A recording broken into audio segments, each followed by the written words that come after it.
और बड़ी खबर आ रही है भारत पाकिस्तान से जुड़ी यहां पर सामने आ रही है, जहां पर भारत और पाकिस्तान ने एक दूसरे से परमाणु प्रतिष्ठानों की सूची जो है वो आदान प्रदान की है, यानी कि एक दूसरे से साझा की है। अब इस पर ज्यादा जानकारी के लिए हम सीधे चलते हैं हमारे संवाददाता शेखर जी की तरफ। जी शेखर जी, क्या कुछ इस सूची में है और किस तरीके से यहाँ पर ये एक दूसरे से शेयर जो है वो की गई है? जी बिल्कुल चेतन, दोनों तरफ से लिस्ट जो है साझा की गई है और लिस्ट को साझा करने के पीछे का मकसद होता है वो ये होता है कि दोनों देशों के बीच अगर कभी हालात जो हैं वो बेहद ख़राब हो जाएं तो उन परिस्थितियों में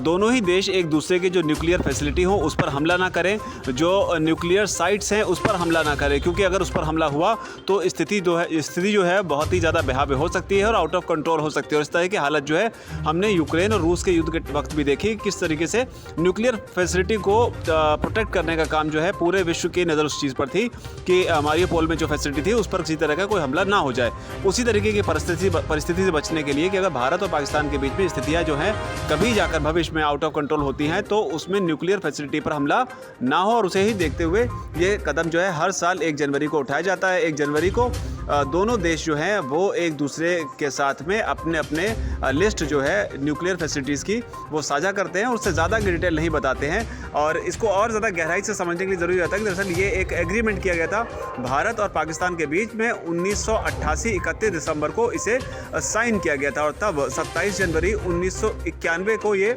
फोर्स में आया था और 1992 से ये पहली बार इसे साझा किया गया था 1 जनवरी को। यानी कि 1992 से लेकर अब तक ये परंपरा चली आ रही है, जब 1 जनवरी यानी साल का जो पहला दिन होगा उस दिन दोनों देश जो हैं एक दूसरे से न्यूक्लियर की जो डिटेल है उनकी साइट्स है उसे साझा करेंगे। हालांकि साथ ही चलते आपको ये भी बता दूं चेतन की जो अभी फिलहाल भारत और पाकिस्तान के पास में न्यूक्लियर वेपन्स की जो कैपेबिलिटी है उस लिहाज से, एक आंकड़े के लिहाज से अगर माने तो पाकिस्तान के पास जो है करीब 100 से 120 न्यूक्लियर वेपन जो हैं, जबकि भारत के पास 90 से 110 न्यूक्लियर वेपन्स बताए जाते हैं जिनका इस्तेमाल जो है वो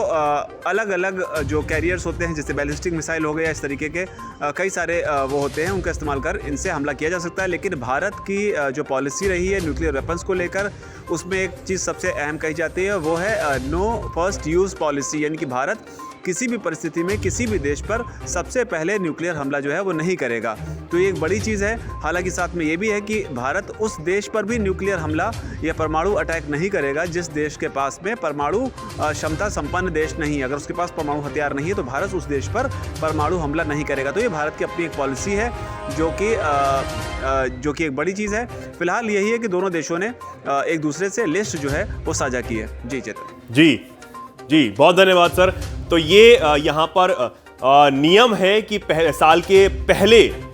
जो दिन होता है उस पर जो दोनों देश हैं वो यहाँ पर काफ़ी सालों से जो नियम बना आ रहा है कि एक दूसरे से जो परमाणु प्रतिष्ठानों की जो सूची है, यानी कि जहाँ पर परमाणु बम रखे गए हैं दोनों देशों के, वो सूची है वो यहाँ पर साझा की जाती है, ताकि अगर किसी भी परिस्थिति में युद्ध अगर होता है तो कोई भी देश इस स्थान पर हमला ना करे। हालांकि जो भारत है वो तो उसकी जो नियम है कि वो पहले कभी परमाणु बम का इस्तेमाल जो है वो नहीं करता है। तो अब इसको लेकर एक बार फिर जो है इसी साल साझा जो है वो लिस्ट यहाँ पर दोनों देशों के बीच की गई। वीके न्यूज, राष्ट्र के नाम।